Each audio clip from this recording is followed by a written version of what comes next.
what can we actually, as a rental operator, what can we do to make our business maybe a little bit better? So let's start with the asset turnover.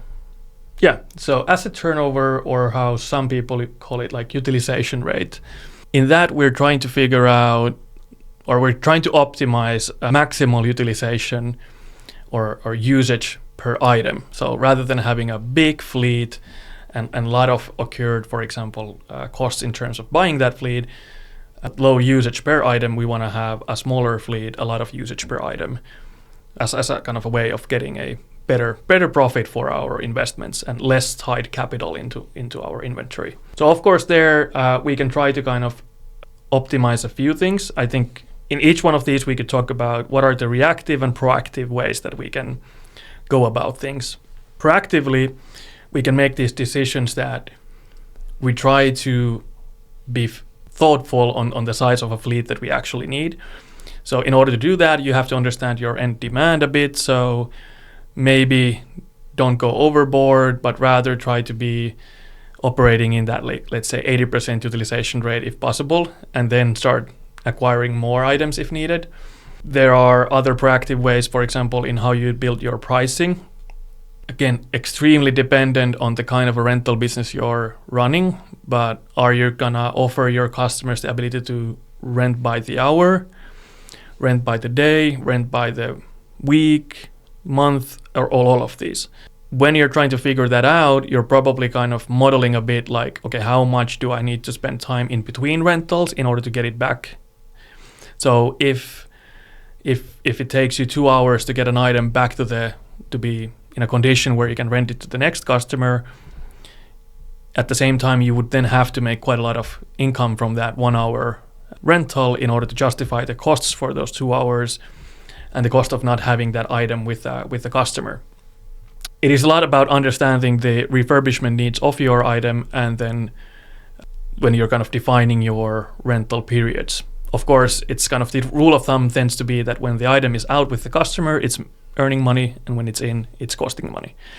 But that's one of the ways how you can kind of try to optimize utilization, is to maybe model a bit around what's the real usage for the item and the refurbishment needs. Then there are maybe reactive things that you can do. So I mentioned that, well, all right, that item might have that 2 hour refurbishment period or inspection period in between rentals. Of course, you can try to optimize that. You can try to make that into 1 hour. That then is tied to your capabilities in that actual process of refurbishing.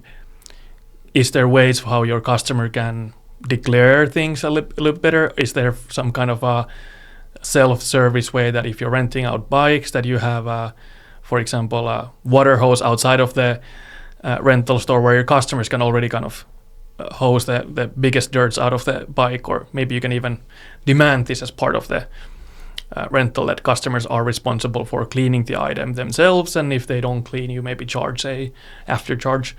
There's multiple ways of going about it, but this is kind of, I think, the reactive ways how you can proactively plan that, but reactively on the spot try to just like be a bit more efficient. And then software like Twice try to help there, where you can proactively make sure that items, for example, automatically get a maintenance time added after a booking. So it's taken out of the availability for a few hours, but after that maintenance has been done, your employees can mark it back into the inventory a lot faster.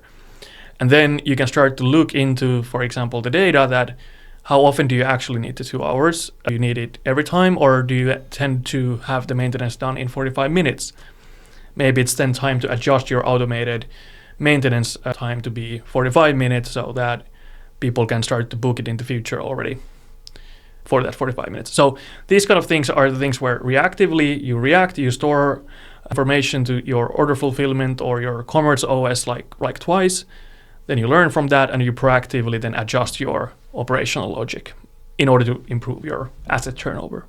It sounds like there is a lot of things that you are probably picking up and learning when you start actually running the rental business. And even to me, it sounds like there might be moments that it's kind of optimized, but then of course you have seasonality and so on. So it sounds like this is kind of like active, something you're constantly doing, and for that probably having good data is the way to go forward and maybe take some learnings from previous years and so on. Yeah, definitely. And it's kind of the mindset of you're not trying to constantly learn, constantly analyze, constantly apply, but rather having the secure knowledge that constantly all of this data points are being stored, and you can just focus on delivering a great customer experience and delivering as good of a refurbishment operation as you can, and then have those times where you can go and look at the data and start thinking, okay, can I actually automate it a bit more? Can I optimize it a bit more?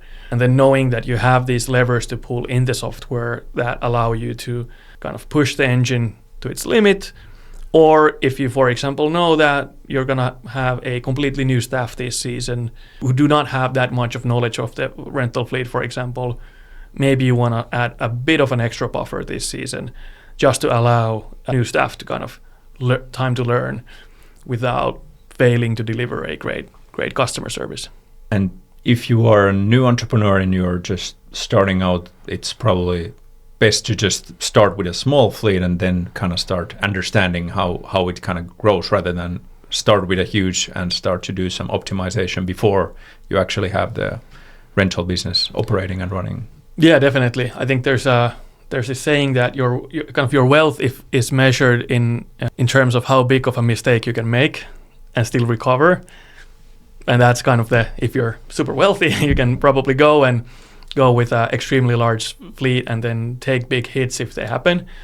But if you want to start with a bit lower risk profile, then you probably want to start smaller, start to take in the learnings with the knowledge that if and when things do not work out as you planned in your operational kind of configuration, the cost of that not working isn't catastrophical in terms of customer satisfaction or similar. So maybe that's the thinking there.